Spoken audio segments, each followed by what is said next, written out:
Welcome to Central European University. This is our webinar series on undergraduate studies, and today's session is dedicated to our bachelor's program in philosophy, politics, and economics. I want to say that we are recording this session and we will make it available on the website later, so all guests are muted, and if you don't wish to appear on the recording, then please make sure to keep your cameras off. We invite you, however, to send us questions in the chat box, and we will answer these questions at the end of the discussion. My name is Andrea Vaghi. I'm the undergraduate student outreach specialist at CEU, and our speakers today are Zoltan Miklósi, head of the Department of Political Science and associate professor of political science, Mariyana Angelova, assistant professor of political science, and two students in their freshman year, Uliana Gosteeva and Natasha Powell. Here I would like to share you very briefly our agenda for today. We would like to cover these 5 areas, and we'll try to save 15 minutes at the end for questions and answers. We are pretty ambitious with what we want to cover. So this is really just a teaser that will hopefully raise your interest and make you want to learn more about this exciting BA program. So let's start with a quick round of introductions.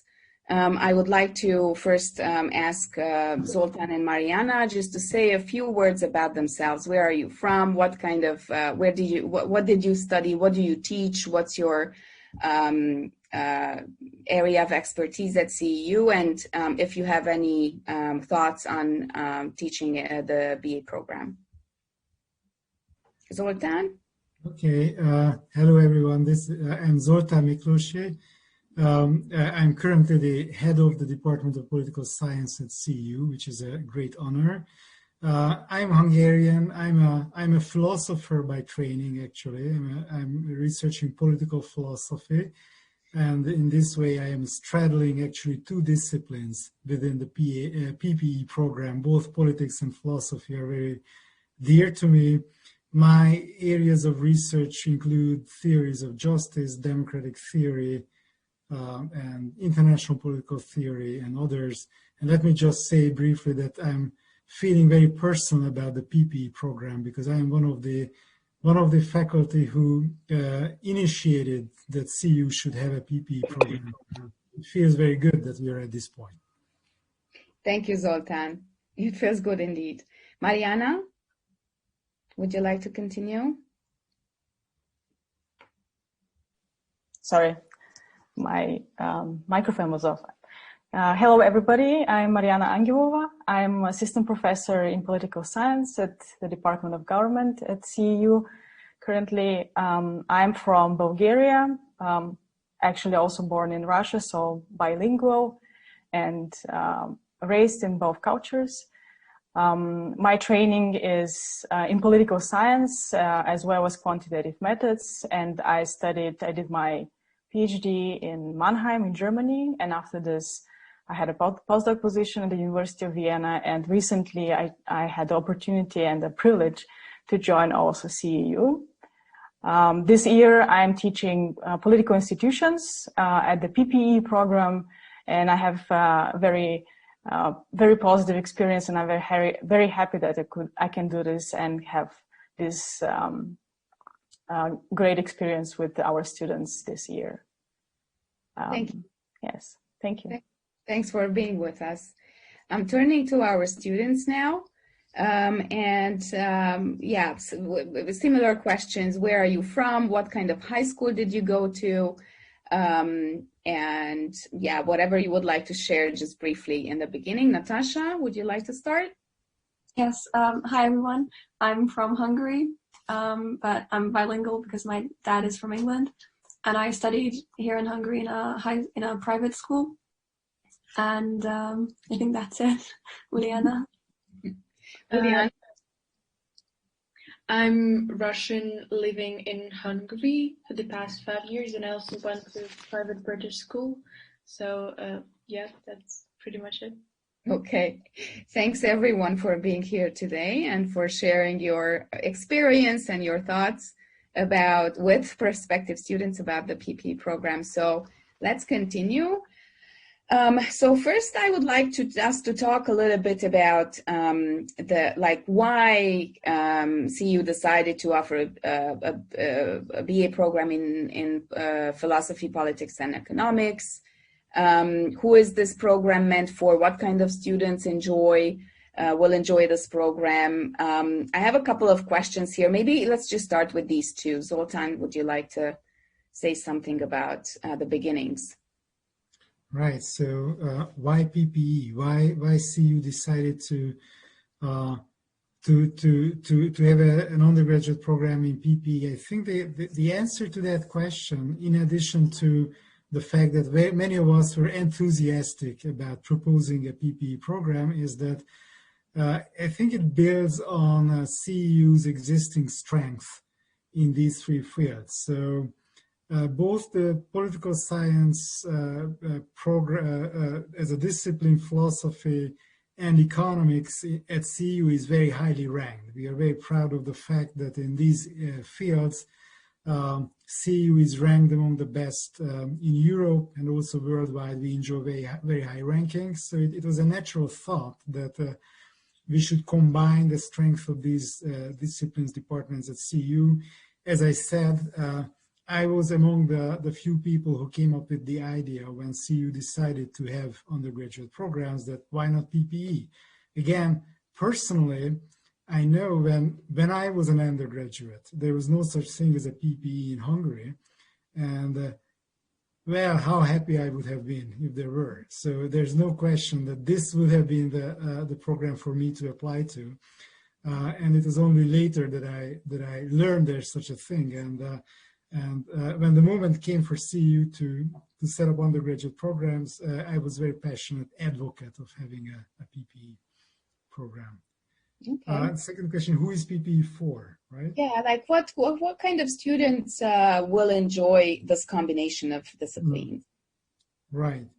So I think if you have any kind of interest in politics, any of these fields actually, but you want to keep your options open a little bit, and you don't want to specialize right from the start, then PPE, in my mind, is a uniquely attractive combination. It gives you a number of different skills, analytical skills, quantitative skills, critical skills, in addition, of course, to substantive knowledge in these three disciplines, that I think is really a combination that prepares students for a number of different career paths. Obviously, a career in academia, further studies in these fields, but also politics, government, and also private sphere, government. Corporate careers are very much looking for people with analytical and quantitative skills. So it opens lots of doors, and it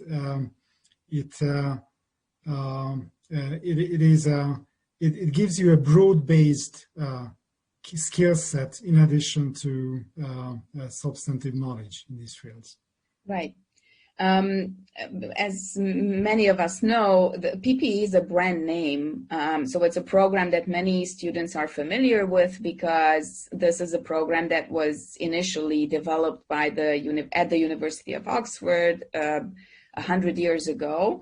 And it's still a very, very popular choice for students. And it's offered by many universities in the UK, many universities in Europe, and also some universities in the US. So my next question to you is, how do you, like looking at our PPE program that we put together for students, how is studying PPE at CEU different from studying it at other universities? How is this PPE program unique? What does it mean to study this at CEU? Right. So I think when it comes to PPE programs, people tend to distinguish two different models. One is what they call an integrated model, where the three disciplines are taught in a way that they build upon each other. So in a combined fashion, and a non-integrated model where basically you just take learn these disciplines side by side separately. In some fashion. I think what we do at CEU is closer to the integrated model. So in the year when we developed the curriculum for the PPE, we were working very closely with our colleagues from economics and philosophy. Of course, I'm here representing the political science department, but so it's been a year-long collaborative process with our colleagues from these other units, very much with an eye to what they are doing to make sure that this creates synergies. It's more than the sum of its parts, as we might say. So that I think is one thing. The other thing is, of course, PP is integrated into CEU's mission as an institution committed to open society, liberal democracy, and similar ideas. And I think PP again is a program that gives you a kind of a rounded outlook in these ideas. So both about the fundamental philosophical ideas related to open society, the political practices and processes that are either necessary or for an open society to exist, or that may block its realization, and the underlying socioeconomic conditions that are conducive to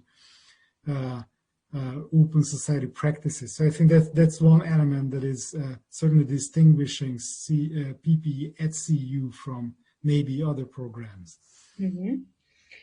And then the last question that I came up with here, because we get this quite often from prospective students, is probably the hardest one to answer.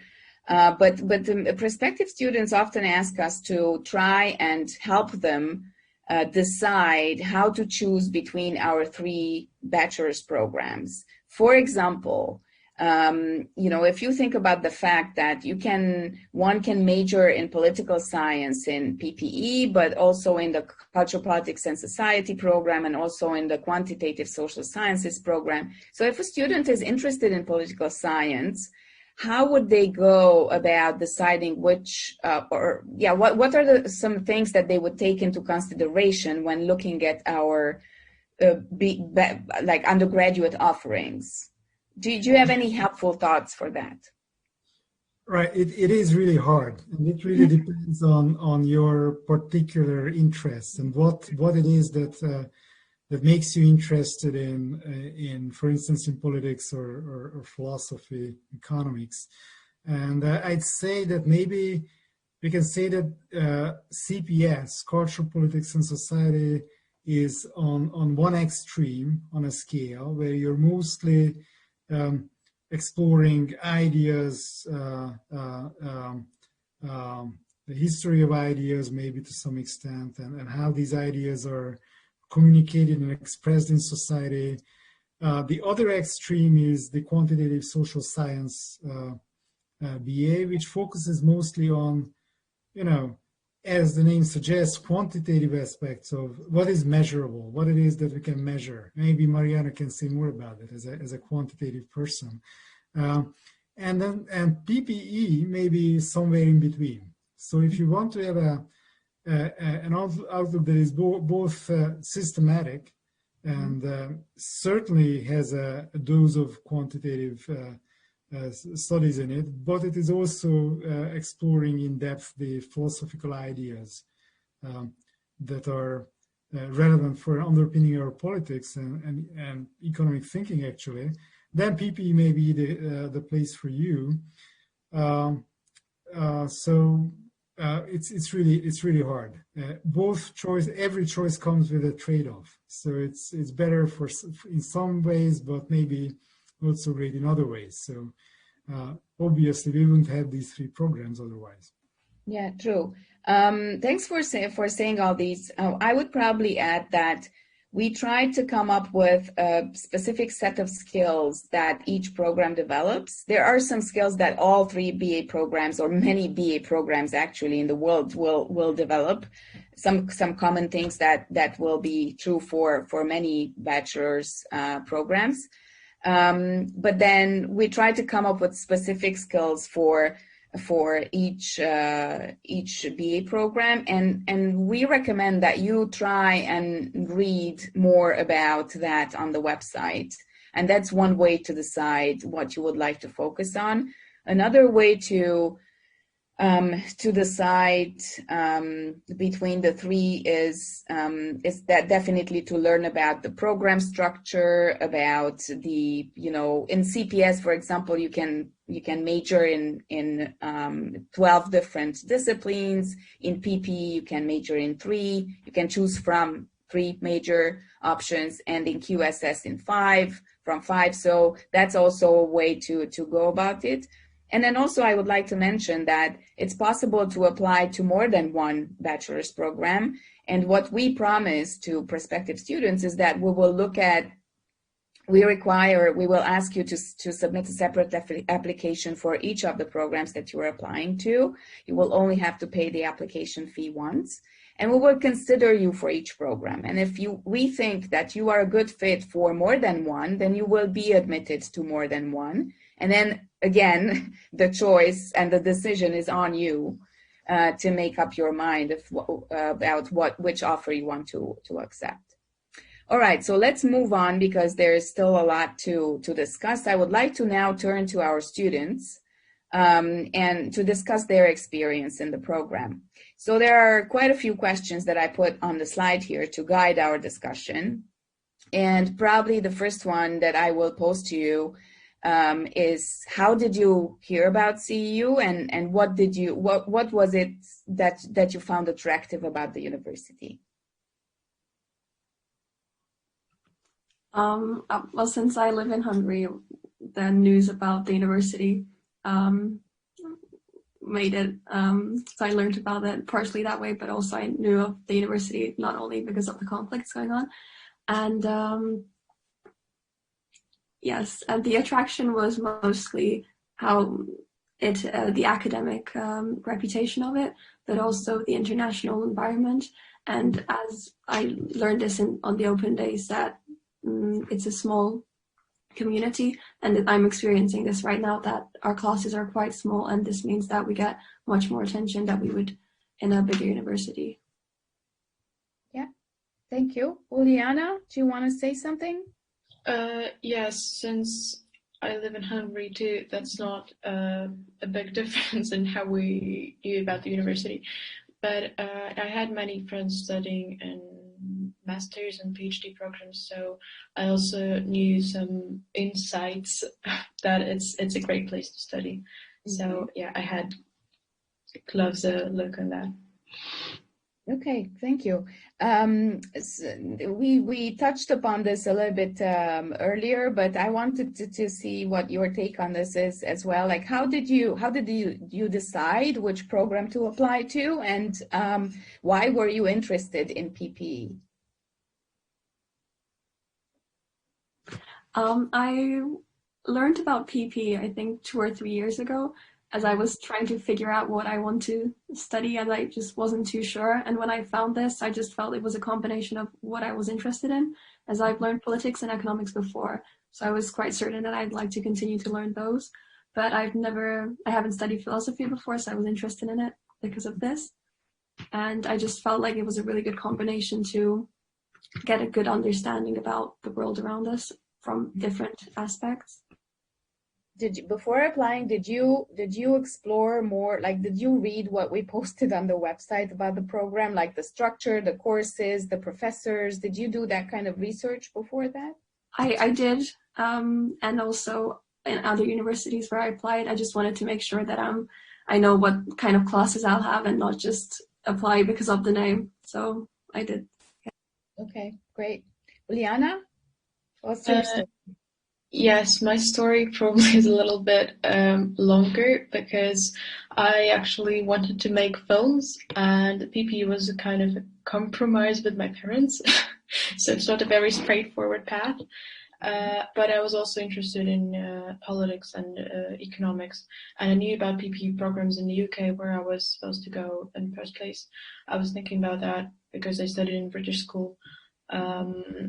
And yes, it's just when the CEU opened its bachelor and at PP, it was like the best match that they could have possibly been. So yes, and it's a really great place if you want to have some education in knowing how the world operates. It's not very narrow and it's not too broad. It's just exactly perfect. Okay, thank you. I wanted to also ask you, did any of you consider the other program? Did you look at it? Did you think about it? Uliana, no? You knew it's PP, that's it for you. Okay, good. Okay, my next question is, do you already know what will you major in? And I would also like you to talk a little bit about, like, when do you have to make that decision? How does this work? Or how much do you know about it as a freshman? I'm sure if everyone looks on the website, they'll find it more precisely. But for right now, I'm kind of certain what I'd like to major in, but I will only have to decide which of the 3 subjects I'll drop. So I'll have to drop one at the end of this year. So I'm quite sure that I'd like to continue with politics and economics, but because I haven't studied philosophy before, and I think the university also provides this opportunity to not make this decision when you enter and maybe haven't studied some of them, or you're not just quite sure on which one you'd like to major on, so you have time to decide. Okay. Yes, and I'd like to point out that maybe it's not very clear, but you don't have to drop it completely. Like, you can still do some courses which you're interested in philosophy if you drop it as a major, but you can still do some interesting courses. Yeah, within the electives, I guess you can still choose or go back to philosophy. And by the way, I'm now the discussion is driving me to ask different questions from what's on the slide. So you both mentioned that you hadn't studied philosophy before. Do you have already courses in philosophy now in the fall term? Yes. And what's the experience? What is it like to study philosophy in the PP program? As a rookie, as a complete beginner in philosophy? Is it difficult? Is it interesting? Is it boring? What is it like? And you can talk because we have no philosophy professors here, although it's being recorded. So, one of the courses we have is with Tim Crane, Professor Tim Crane, about the course title is Knowledge and Reality. And I think it's a really good introduction to philosophy because each week we focus on something different. So I think I'm guessing this was on purpose to give students an insight to very different regions of philosophy. And we have another class under the philosophy course, which is critical reasoning. But I find it more necessary. Like, it's a good subject for everything and not just philosophy. All right. Yes, I think critical reasoning is a more skillful course, while knowledge and reality is more about thinking maybe outside of the box. All right. Do you have any favorite courses so far? Sorry, Mariana, do you want to add something? Your microphone. I just wanted to jump in, but they can also answer what their favorite course is. I will be curious also to hear. I already kind of know one, but yeah, you go ahead, Uliana. Well, it's not because Professor Angelova is here, but this is my favorite course in the political institutions because I've never actually had such interactive course and such interactive learning. Though, to be honest, before coming to university, I've spent 3 years in education, like from the other side. So I worked in a kids' school, so I kind of know what it's like. And it's just great. I mean, I'm a big fan of this course, honestly. It's great. Natasha, what's yours? Of course, besides politics, I'd say one of my favorites is critical reasoning. I think the professor, I really like the professor too. From the first class, there was a really good energy and interest in it, and I just like the way, a different approach to the arguments that we're taking that I haven't learned before. Okay, cool. Mariana, yes, that's very interesting to hear feedback from students. I wanted also to jump in and to reassure students who are choosing between three different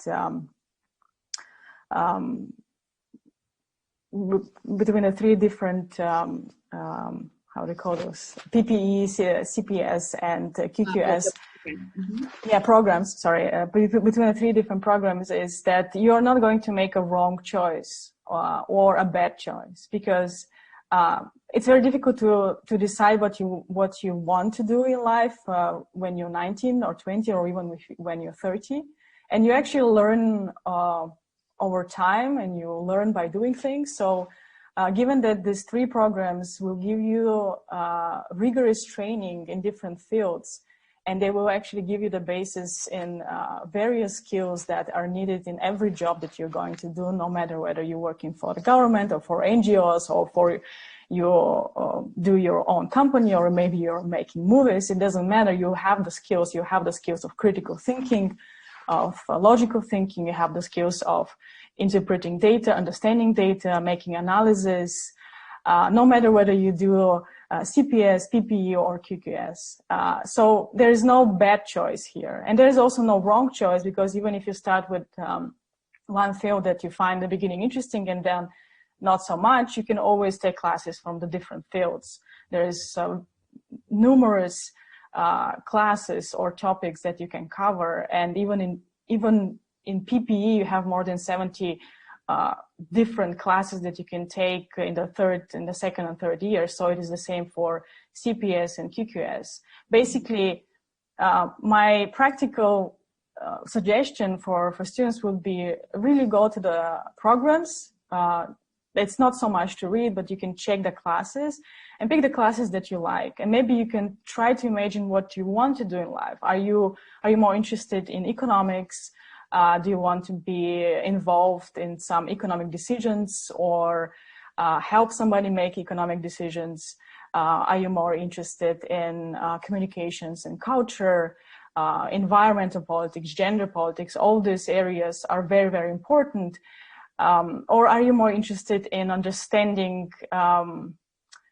different patterns and making predictions, for example? And you can combine all of this in different fields. Like you could, if you study QQS, you will do programming as well as statistics. So obviously you need some background in mathematics, but you shouldn't be afraid to study it even if you don't have this background.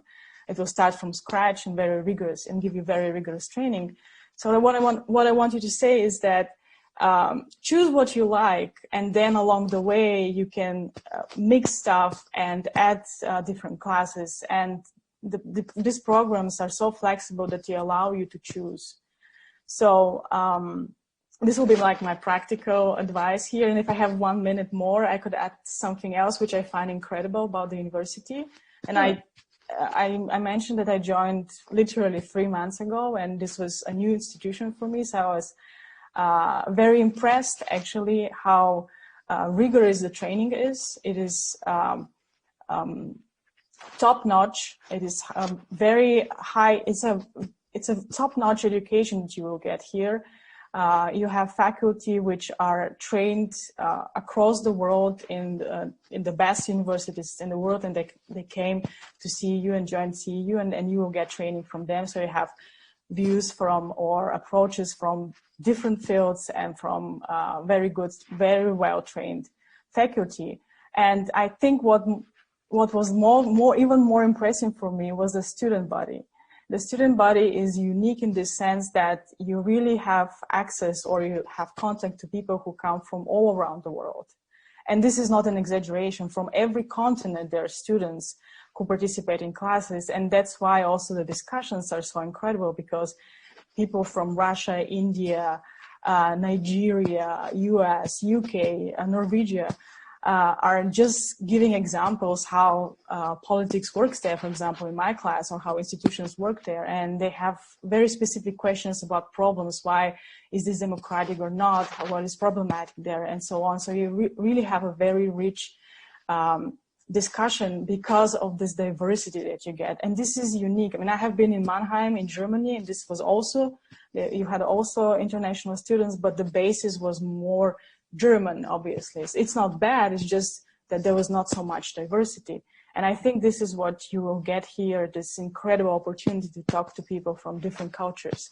And I think this is an incredible environment to understand the others, communicate with others, learn from each other, but also for creativity. Because eventually, whatever skills you get from these 3 programs, eventually you will need to do your job, right? And this will be creative. So in such an environment, you will learn how to be creative, or basically it will be very easy for you because you just get ideas from every corner. And I find this very motivating. And that's why I'm also super happy to be at this institution and to be part of it. Yeah, so I was very impressed when I joined. Thank you. Sorry for... Thanks, Mariana. Actually, now that you mentioned, maybe I could provide a little bit of background information for those who are not familiar with Central European University. So we are an institution that for 30 years has been offering only graduate programs, so masters and PhDs. We were founded at a very, very distinct time in history. In 1991, which in Central Europe was an important time when there was a lot of transition, and after the disintegration of the Soviet Union, there were many countries that became free and were trying to figure out how to transition from authoritarian systems to free market economy and democracy, and establish all those systems in their countries. So this region very much needed professionals who understood, or who learned, who understood how to put these systems in place and how to help these transformations. And this is why CEU was created at that time, to promote open societies, democracy, freedom of speech, freedom of thought. This is the mission of the university, and it was true 30 years ago, it was true 10 years ago, it's true today, and it will probably be very valid in the future as well, if we look around what the world is like right now around us. So another thing to mention is that we were based in Budapest for many, many years in Hungary. We still have a campus in Budapest, and some of our graduate programs are running in Budapest, but the university moved to Vienna over this past summer. We established a new campus there last year, and our undergraduate programs, because they are new, they started in Vienna and they will always be there. So in terms of undergraduate programs, whichever of the 3 we're talking about, Vienna is where that education is delivered.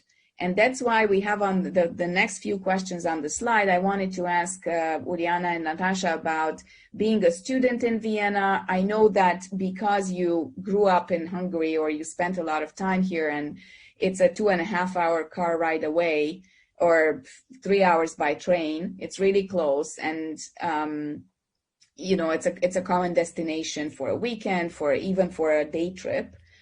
So you probably spent a lot of time before going to study. But if you could just, and also the other peculiarity of your experience is that you started in September, like in the middle, towards the end of September, on campus, studying on campus, but but then teaching was moved online recently in Austria, and so now everybody's joining the classes remotely. Before that, it was a hybrid teaching where the students who could make it to Vienna went on campus, and the others were joining synchronously online. But what is the situation now? What it was like to be a student in Vienna in those first months or few weeks? And if you could say something about what is it like to study during the pandemic? Like, what's this experience like? Of course, you never had anything else as a university student, right? So I'm not sure how much you can, to what you can compare it to, maybe your high school experience, but yeah, just share your thoughts on this. Well, we both joined on campus, so we didn't really have an experience of going online while others were on campus. And I think we had a 1-week quarantine or something like that, but also the whole group was online, so we don't really know what it's like for those joining online while we were on campus.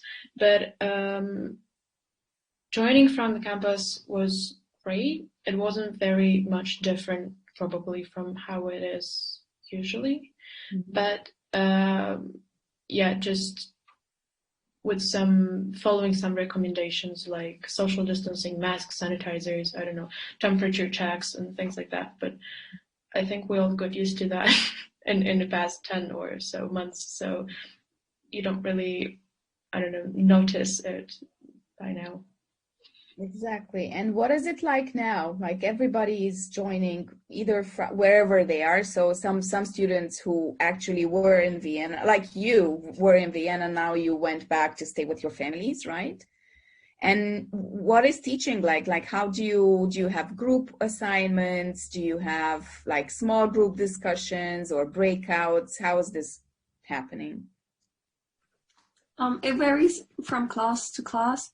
But generally, because the classes aren't too big, it's not impossible for everyone to have a question if they have a question, because there's time and everyone can have the opportunity to ask them.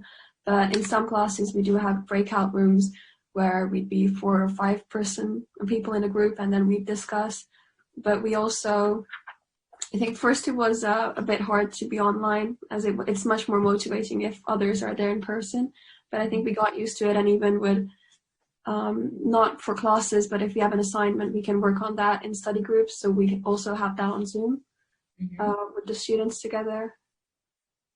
Uliana, do you want to add anything? No, I think it's helped greatly, I mean, regarding the situation, because all the activities are designed for online learning, and yeah, I think it's better than if maybe than blended learning, but I don't know. It's because everyone is online, and then it's kind of equal. I think the fortunate thing about this whole situation was that it started in time, and CEU has a Center for Teaching and Learning, so a lot of the staff members and faculty members, maybe Zoli can confirm this or add something to this, we're working very hard from the spring already to try to figure out how to adjust their teaching material to teaching online, and trying out different techniques, and thinking about different ways to connect with students. So we had some time to prepare for the new academic year. Is that right? Is that correct, Zoli? Yes, that's correct. So when we had to switch to online teaching in March, that was pretty abrupt. So we were familiarizing with new platforms that we never heard of before. But at least as far as our department is concerned, political science, we really took the summer to prepare. So I personally know that I attended sessions about how to make online learning experience something that even if not exactly the same as the classroom experience, but equally valuable, equally enjoyable. And I have to say, I'm teaching online right now, but even I taught one class online since September. So actually the same course in a classroom and in online. And I'm enjoying both. And I have the sense that the two groups of students we're also having a good experience. I couldn't say which, in terms of their progress, they are doing about the same. Mm-hmm. So that's very reassuring. I mean, I just had a midterm test corrected, and I don't notice any difference between the two groups. Okay, well, that's very reassuring. Thank you for sharing that. We have to move on because time is it's running fast. So I wanted, and I know that Mariana will have a class and she will have to leave us a little bit earlier than the end of this. So I would like to, and we have about, 18 minutes left. So I would like us to talk a little bit about the structure and the content of the program. And Mariana, can I ask you before you leave, just to take a look at the slide and tell us if you have anything to add to what you can see from the talking points there, like the structure, what mandatory courses, electives, majors, what's thesis, capstone project. Do you have knowledge about these? Yes, a little bit. Yes. Mm-hmm. Okay. So should I just summarize it a little bit? Or? Oh, yeah. Whatever you're comfortable with, and then whatever you didn't say, Zoli will continue. Okay, great. In the gaps. Yes. So all programs are for 4 years. In 4 years, you can get a US BA degree, but in 3 years, you will get an Austrian BA degree. So. But the program is designed for 4 years. You have, in the first year, all classes are mandatory, and they are from the 3 fields that the program covers. They provide you rigorous training introduction into these 3 fields. And then, at least for PPE, in the second year, you need to choose 2 of these fields. And then you have a wide variety of classes that you can select from, like mandatory and electives and majors. In the third year, when you're getting your Austrian degree, you're required to write a BA thesis, which will be supervised, of course. And also for those who are doing 4 years, they have the opportunity to go abroad, actually, to study abroad. Maybe somebody, Zoltan or somebody else could give a little bit more information on studying abroad and the opportunities there. And in the 4th year, you will get even more advanced classes in the majors that you have chosen. You have also electives. I also want to mention that you can always choose classes from the other fields or even from the whole program of. So sorry to interrupt you, but exactly, I just wanted to ask you to elaborate a bit more on the electives. So when we say electives, that means either mandatory electives, so that you have a group of subjects to choose from. So you can choose your choice, but it's from the group of, so from the discipline that you already decided for to go. Like, for example, if you pick philosophy and political science, then there will be some mandatory courses, but there will be also a bunch of courses that belong to these disciplines, but they are not all mandatory. So you can decide which ones to pick, right? Exactly. And there are 3 electives, which are, what are they? Elective classes are also from different fields, and it's for example, in the 4th year, you can even take classes, AMA classes, which are offered at CEU, and you can also take a selection besides the 3 BA programs and to take other classes from other disciplines. It's very flexible.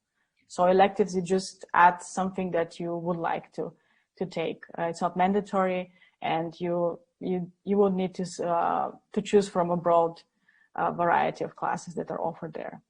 That's correct. But it doesn't have to be from the disciplines, from the majors that you have picked. It can be also from other fields. Okay, and just briefly, would you be able to share a bit more about what the teaching style is that you have experience at the University of Vienna? You were teaching there before, and maybe at other places as well. How does this compare? What is the practice at CEU? Yeah, so the major difference to any mass university where we have huge programs of 1,000 people in a BA program is that here classes at CEU classes are small. And that means that you have a personal contact to professors and you interact with the professor on regular term. There are office hours you can visit and talk about the material or any other issues. And therefore, it's very personal. When you say small, how many students do you have in your class that you are teaching, for example? So the PPE class right now is 27 students. Right. Yes. And that's the first year when everybody is attending mandatory courses. Now, from the second year, it will be even, the groups will be smaller because they will break up into, depending on what they pick, right? Exactly. So only in the first year, you have, in comparison, larger classes, but not as large as 1,000 or 500, right? That's a big difference. And then with the, when people choose their classes, with their electives, majors, obviously the class size will be much smaller, and then even more personal education. So everybody gets a rather personal education, which makes a big difference because you're getting feedback on regular terms, and also participation is then regular in class, participation in discussions, and it's just more, it's you can think about it as like a family and you're working together. It's on these terms, more or less.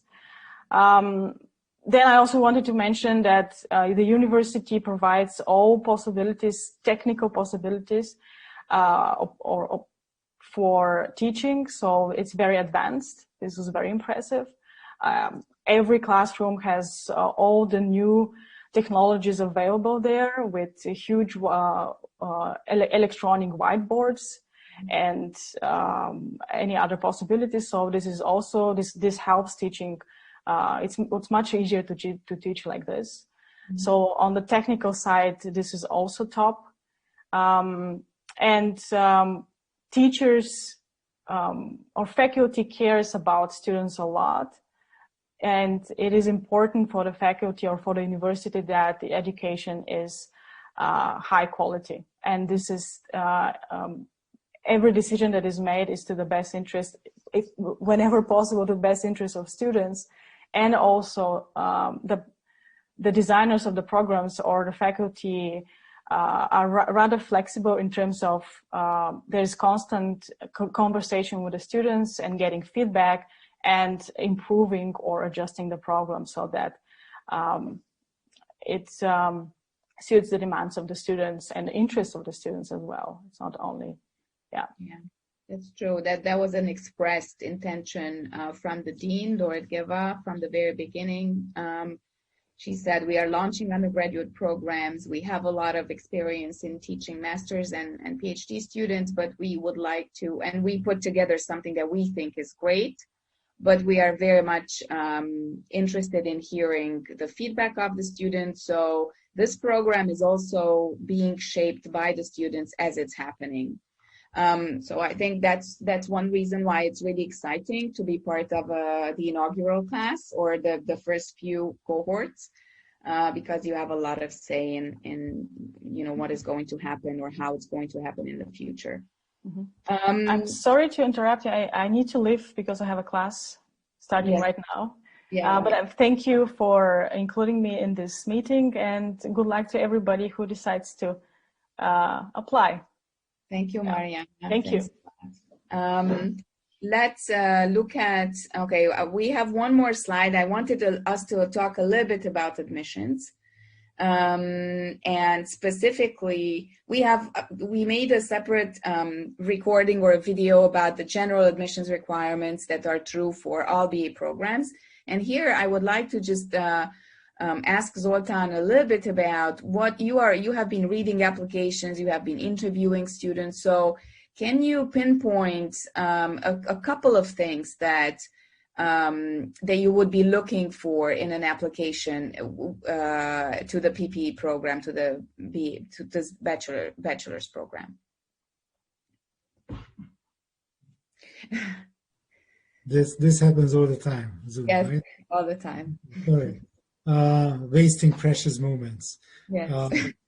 So the one thing I always say is that when we are looking at applications, whether it is a BA or a master's application, we are more interested in what kinds of questions you are asking and then whether you have all the answers, right? We are not so much interested in whether you already know everything about a given topic. You have read broadly. Of course, it's great. It's an advantage. It shows very well if you are well read about some topics. But we are even more impressed by applicants who show an open mind, who are asking interesting, probing questions about problems in the real world, right? So a short essay is part of the application, as you see on the slides, and this is where we are paying very close attention. Mm-hmm. And of course, the motivation letter also, whether you can say something specific about what attracts you to CEU, what attracts you to the PPE in particular, rather than just broad generalities, shows us whether you really thought about this, right? And we are not looking for a particular answer here, but looking for whether you thought carefully about the answer, how you select your programs that you're applying to. Mm-hmm. So those would be the two most important things that I'd mention. Thank you. I wanted to add that so we very often say that we are a small community. The entire CEU student body is about 1,500 students, and they are spread across 52 programs, out of which 2 are at the bachelor's level. So it's a small, close-knit community, and we take pride in how close attention we are able to pay to students' needs and how closely we can work with them. And that is true for the application process as well. So we take that personal approach and that tailored approach and distinct attention already when you are applying. So if you ask questions from us, we will answer them in a timely fashion, and we will try to give you all the details that you need to put together a strong application. We have made a lot of recordings of videos, of webinars like this and others to help you make your decision. And also, if you encounter or come up with questions during the application process, it's possible to get in touch with us and get some feedback about how we can progress, or what would be the best thing to do to put together a strong application. Natasha and Uliana, does any of you have any experience, any insight to share with prospective students on the application? How was it for you? Was it easy? Was it long? Was it complicated? There are lots of things that we are asking for. So students who apply to CEU have to put together an entire portfolio. How was that for you? I'd add that it was a bit demanding, as we had to do many different things, and comparing it to, I also applied in Hungary and to the UK. So this CEU was asking for the most things. But I think this also means that I felt it was very personal. So in Hungary, you'd get accepted to universities without having to write anything, just like based on grades, or even to the UK, some universities would accept you without even an interview. And I think here it meant that they really get to know you, and that feels really good, that you're not just evaluated based on the grades, but also what you've done so far and the way you think. And but I also felt like if I had questions, I could just write to CEU and they'd answer, which was really helpful. All right, Uliana, anything to add? Well, I had a quite unique situation. I don't know how many of you face it, but I was homeschooling for the past couple years, so I didn't have an official certificate of finishing school, because I had my exam results, but not the official certificate that students usually get from Hungarian and other schools. But we kind of solved everything. I mean, you can always ask questions and they would always be answered, and the solution would always be found, and it's probably the most important thing. And I would also advise to write the application essay on the topic you're really interested in, because we talked about that with my group mates, and I think some of them thought that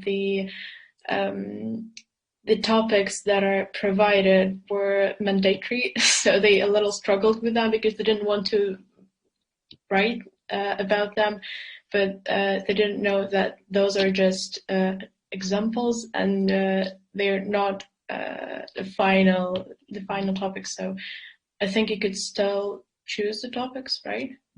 Yeah, absolutely. But again, so that's a very good piece of advice. Like, read the instructions very carefully, because it says there that these are just examples. We really want to hear what you are interested in, but we also wanted to give you a few examples or ideas so that you know what we meant when we wrote the instructions for the essay. So yeah, absolutely, it's an open one, but not about anything. We do give you a few indications, or just the short description of what we would like you to write about, but you are free to choose from a wide variety of topics. Okay, and I would like to thank you so much for sharing those thoughts, and I would like to maybe just underline here that we have two fixed deadlines. February 1, 2021 is our priority deadline, and we call it priority because we have limited spaces. In the PPE program, we'll have between 25 and 30 spots next year. And if we fill the class after the February 1st deadline, then we will not be able to consider applications except for a waiting list. So if you're interested, then we definitely recommend that you apply by February, submit and pay your application by February 1st.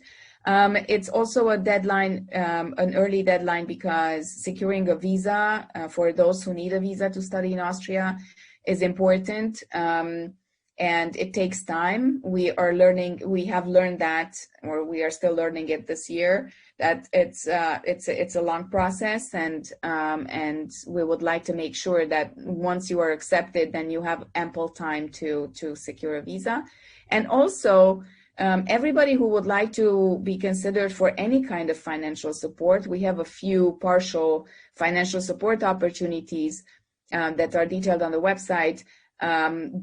We can only consider those requests if we get the applications by February 1st.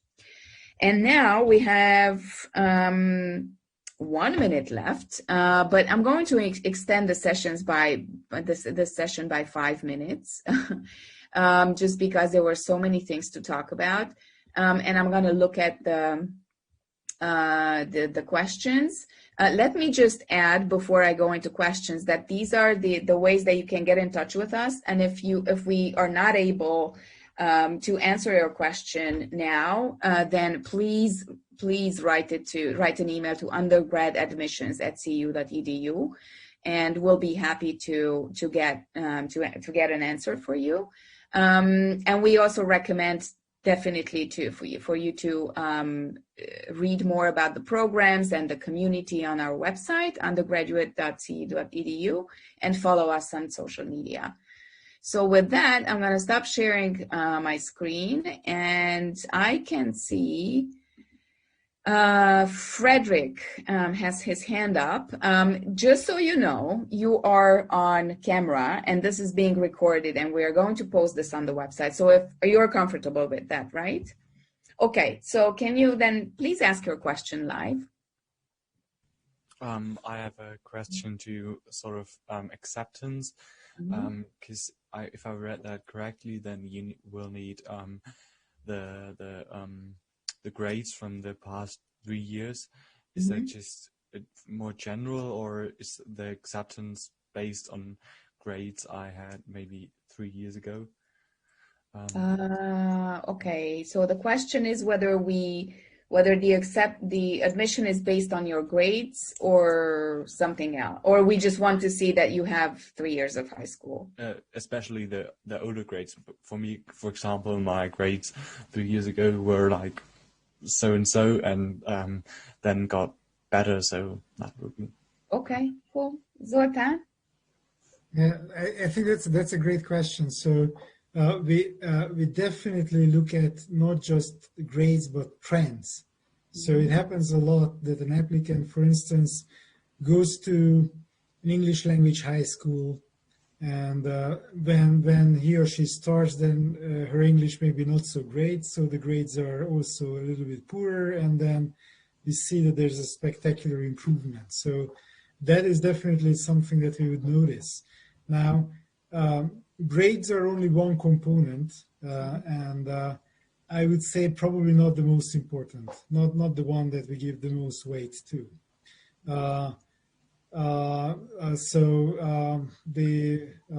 It is, of course, there for a reason, but the application essay and the other material has just as much weight. Mm-hmm. Thank you very much. I would have a second question, if that's all right. Also in the same direction, is there like how many people do apply to, like, for example, the PPE program? Are there very low acceptance rates, or are they like normal? What is like? Well, it's a little bit hard to answer this question because we only had one cycle so far that we completed. That was our very first year. And I don't know the numbers off the top of my head. Yeah, well, I could say something like it's not easy to get in, but it's not hard either. So something in between. We totally recommend that you apply if you are genuinely interested in the program. It will be considered, and if you have questions about the application, then just let us know, and we'll try to help you in the process. Unfortunately, I cannot share any statistics, or we don't have an admission rate really, because we don't have a long history with undergraduate programs yet. Thank you for the questions. Let me just quickly look at the chat box, because there were some people who sent questions a long time ago. Somebody's asking about the application process, and everything is up on the website. I'm also going to follow up with a message to those who participated in this webinar, and I'm going to send you the recordings of the admissions video. There's another video that talks about all 3 undergraduate programs, and there are 2 more webinars that were recorded about CPS and about the Quantitative Social Sciences BA. So all of those I will send you. Yeah, the application process is up on the website. So I will look for other questions instead of going into those details. Okay. Okay, so somebody's asking, you mentioned that PPE is great for students who aren't sure what they want to major in. When do these need to be chosen? So I think we said that at the beginning, that you will have to start with taking foundation courses in philosophy, politics, and economics in the first year. So that's mandatory, all 3 disciplines in the beginning. And then at the end of the first year, going into the second year, you will have to choose which 2 you keep out of the 3. And with those subjects, you will continue in year 2 and year 3. And then in year 4, the standard way of doing this is that you would drop 1 and keep 1. So start with 3, and then gradually narrow it down to 1 as you learn more about the program, as you mature, as you figure out more about what you want. You will be also doing internships in the meantime. So, starting to apply the knowledge that you learned in the classroom at the workplace will also help you inform these decisions. And your professors will also be there for you to help you with these academic decisions. I'm sorry, I'm just running through the questions now because we are already over time. So somebody is asking, In previous webinars, I learned students can pursue a minor by accumulating enough credits in a certain field. How many credits from a certain field would it take to pursue something as a minor? Zoltan, would you happen to know the number of credits for a minor? It is possible to do it, yes, but do you know what's for a major? Sorry. Yes, I have a question on the chat box because I didn't know if there would have been enough time for me to explain it. But the thing is, suppose that I am a PPE student that is pursuing, say, economics and political science. But I also have a passion for filmmaking, say, and I would like to follow courses from the CPS curriculum, from the CPS program in filmmaking. And I would like that to be a minor on my degree because I would like to have a degree that says that I am good at making documentaries, for example. So would I be able to do that? Would I be able to accumulate enough credits in my electives to make, say, filmmaking my minor, or international relations, or environmental studies, whatever? I think I understand. Thank you for clarifying that. So basically the question is there enough space in the PPE program to complete all the requirements for a major, but to also complete a minor in something, in a field that has nothing to do with PPE? Do you know the answer to this, Zoltan? I'm afraid I don't know the exact answer. I think it should be possible. The reason I don't know is because I'm more invested in the PPE program, and the PPE, as the structure suggests, does not operate on the basis of majors and minors. So you have a get a degree in philosophy, politics, and economics, and I don't know what the CPS requirement for a minor is, because the CPS has a different structure, obviously. But I think it should be possible, because you're required to earn a certain number of credits from your two fields in the second and third years, but that leaves enough electives where you can do it. That would be my guess, but I'd really appreciate if you get back to me or to Andy via email, because sorry to say I don't know the exact answer. Right, we would be able to get you an answer via email, but I would also like to say, specifically to your question, that if you are if you would be interested in let's say documentary filmmaking, and you want to make a minor in that, probably the best thing to do is to apply to the CPS program. However, in the CPS program, you cannot major in economics. That is not a field that's offered in CPS. So if economics is something that you really want to major in, then you can only do it in the QSS program, in the Quantitative Social Sciences, or in the PPE. And whether or not you can accumulate enough credits to do something like a minor in filmmaking, that we will have to answer by email. Okay, thank you. It's just a piece of curiosity, but it's not. It's okay. Thanks. Okay, absolutely.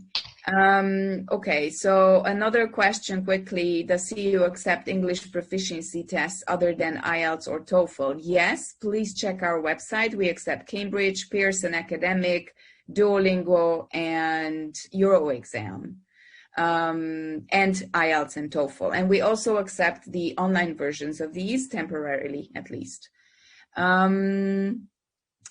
Okay, do you expect the essay to be a bit personal or completely academic? Zoltan, that's to you. Actually, I was trying to answer that in the chat box. So I think both. Oh yeah, right. I can see that, and everybody can see that. So let's just go to the next question. Okay, Elliot is asking, may I upload a graded philosophy paper for my application, or is that unnecessary? I think that it would help demonstrate my intellectual ability.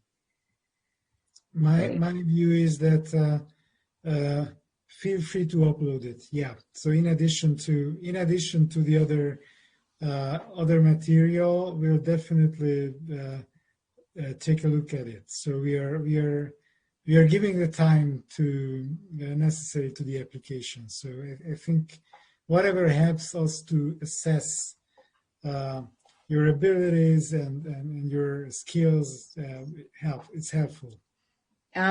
We like to say that we recommend or we encourage you to try and put your best foot forward, or to marshal your best case for admission. So anything that you think would be really relevant for your application, but it doesn't fit, for example, in the application form, there is a section there that's called Other Supporting Documents, and there's space for a 2 megabyte document that is pretty big.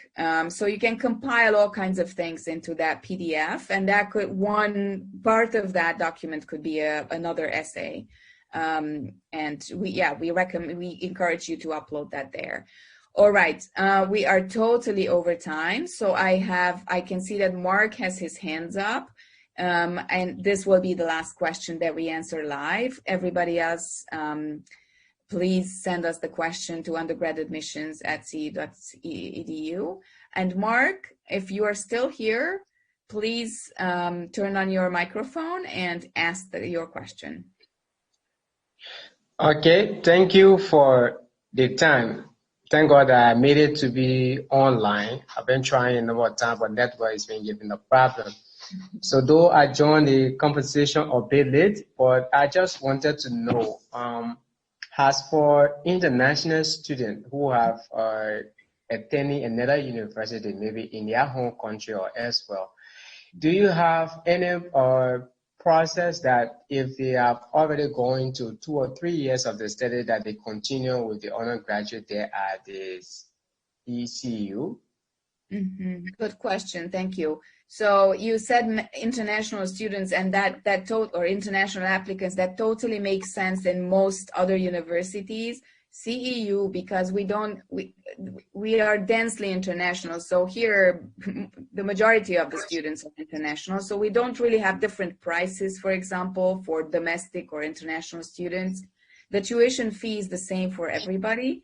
We do have a few scholarship opportunities that are up on the website on ceu.edu under undergraduate admissions.